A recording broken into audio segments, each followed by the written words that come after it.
There's a quote from Rumi that says, "The man who does not have time for stories does not have time to connect to God."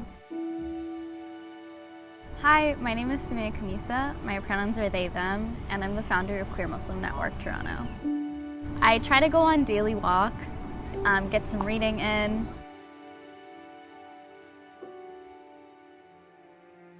Growing up, I did not have a very good relationship with religion. I think that for a lot of people who grew up Muslim, it's kind of like a chore that you have to do. In the first summer of quarantine, I spent a lot of time alone in nature, and I felt Allah for the first time. I feel so calm in nature, I feel so myself here. Living as a queer Muslim puts you in a very difficult position. Every time I leave the house, I want to represent that part of me, but I also want to represent the fact that I'm Muslim.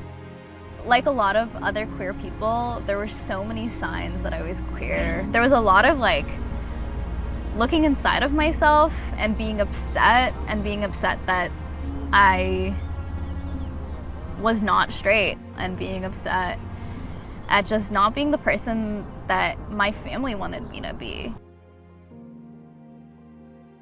Within the Muslim community, homophobia is such a regular part of our conversations. It seeps into our language so thoroughly. I get messages as brutal as telling me that they know where I live and they're gonna come stone me.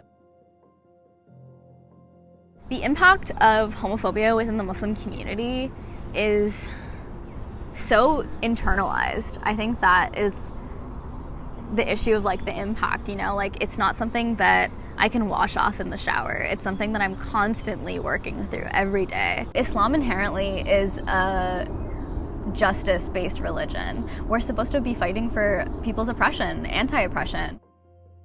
That anti-violence stance completely gets withdrawn when it comes to queer people. It's somehow totally okay to send continuous hate mail and hate DMs to people if they're queer because you don't agree with their existence.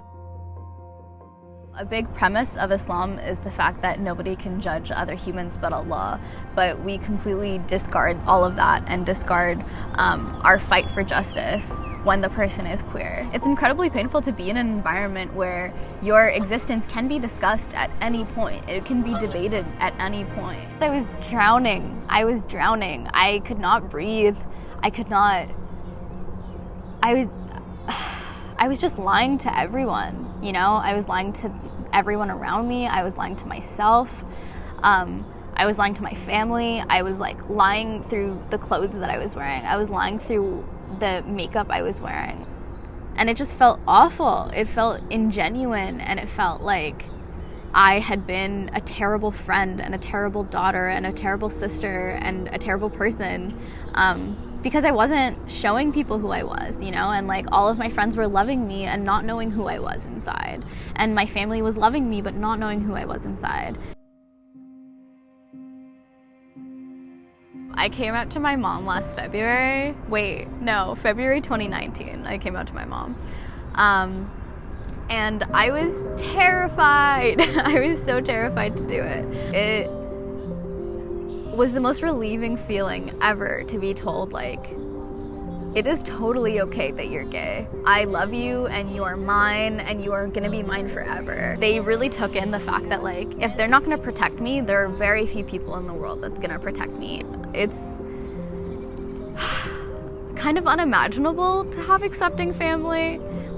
I would have never expected it growing up. The fact that they looked past all of that and saw that I'm still me and they still love me and they have unconditional love for me and unconditional softness for me. There was a grieving process after I came out, for sure. They had to rework the whole life that they had for me in mind. To move on in a healthy manner, I am calling local masjids to make space for queer Muslim youth. Make communities for them, make programming in the masjids for queer Muslims to speak about their feelings, to hang out with each other. Give them a space to be themselves with other Muslims. Because if we don't do this, they will look for communities outside of Muslims. They will look for communities where there are drugs and alcohol. They will look for communities where they'll be in unsafe situations older Muslims telling us that we have to be a very certain type of way, and younger Muslims just deciding that if I can't be the way that I am, then I'm just going to leave Islam. I don't think that that is sustainable for keeping the religion, and I think that pushing people out is not what we should be doing, but rather just broadening what we think a Muslim looks like. We're at the point where it's like we can either open this up or we can lose so many youth. The injustices that are happening to queer Muslims, to black Muslims, to disabled Muslims. There's so many different people that we are not fighting for, and we can't assume that our battle against oppression is ever going to work if we're oppressing other people and we're benefiting from their oppression. I'm so hopeful for how we are gathering together to fight for social injustice.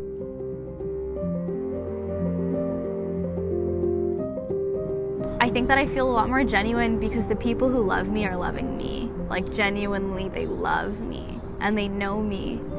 And I love me, which is really beautiful. So I feel a lot more authentic.